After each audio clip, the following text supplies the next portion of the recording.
What's the most effective transformation initiative you've seen within the organizations you're working with, either done to adapt to the pandemic crisis or to get ready for post-COVID?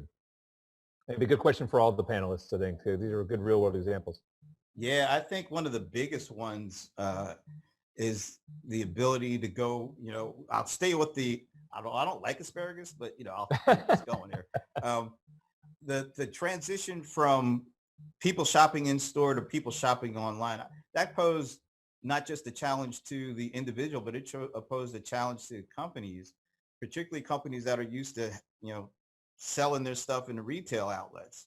Now they had to build a direct to consumer, channel. So I shouldn't say they had to, I should say it was a great opportunity to do it. Of course they had to, but I think the way you look at it is, man, this is an opportunity for us to get even more connected with our customers, to have more direct communication, to have more data flowing through us, to have more opportunities to analyze that and really understand what they're looking for, and then have a way to interact with them either through another social or a subscription service, some kind of other experience that they could offer, or just better interactions with them. So I think, I saw the initial rush was like the hunker down, but then what happened next is, there's a company that was a travel industry company. They literally made 98% of their business off of helping businesses, arrange their travel, flight, hotel, all that kind of stuff. Well, overnight their business went down 97%.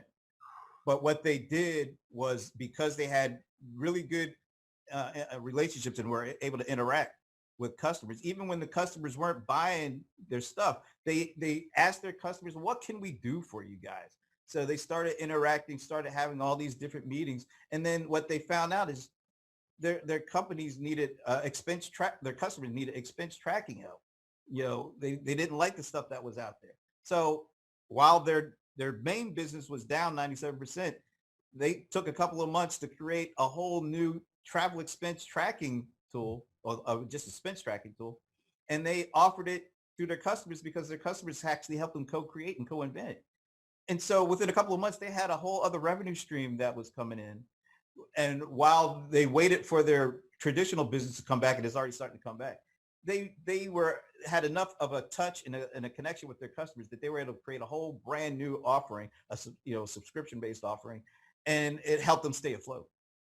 That's an amazing example. Rebecca or Barton, do either of you have one you'd like to also share with the audience? I just share two quick ones. There's one that Boston folks will appreciate, what New Balance did to completely redesign their re-engineering. Putting masks out of a shoe factory is not a small task. And what they were able to do was not just change the assembly line, but completely redesign their engineering and design process, where normally it would have taken months and months and months and weeks of in-person meetings with different folks in the supply chain.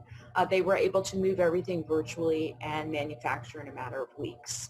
So pretty fascinating. I think the other area where we're seeing a lot of transformation happening is in the contact center. Those folks that had already moved to cloud did a tremendous job of moving workers remote very quickly.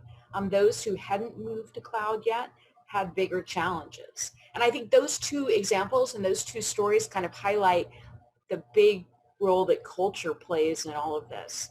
What we've seen in the past 12 months is people say we have to change culture because of necessity. It's much harder to change it when I'm not being forced by a necessity, and that's where we're going to see the interesting transformations moving forward, as people realize there were a lot of things that I did in the last 12 months that we could have done for 10 years, but it just wasn't the way we did things. Right. Excellent. I would I'd like to come back to something I've said a little bit earlier on. One of the interesting phenomena that's going on right now is the old model of I manufacture, I distribute through, it could be retailers or wholesalers, ultimately retailers and the consumer. That's being challenged. It's been challenged for 10, 15 years already with the travel industry and travel agents through bookstores and Amazon and all these. You see more and more of this, the shrinking or the disappearance of the middle person as we go from manufacturer to end customer.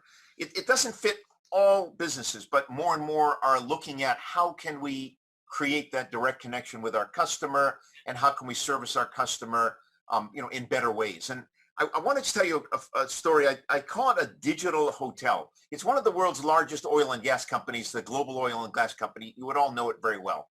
And they are the typical, we manufacture the gas or the lubricant, we sell it to our distributors, and then ultimately that gets sold at, it could be gas stations or auto shops, and ultimately to you and me that put oil or lubricant or gas or whatever.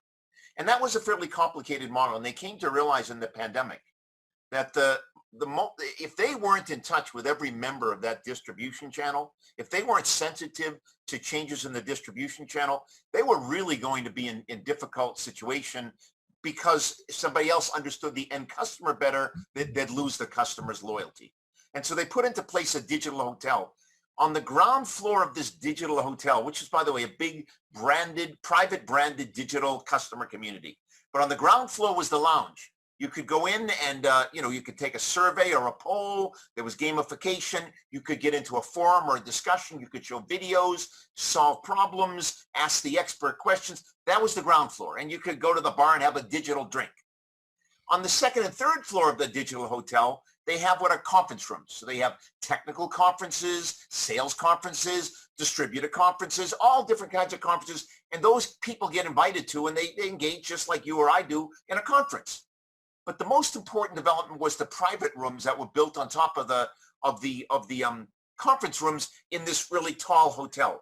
And there's 900 individual private rooms, and the customers meet with their sales reps to do their annual sales plan or review their sales plan, to meet with a subject matter expert from within the company or outside the company.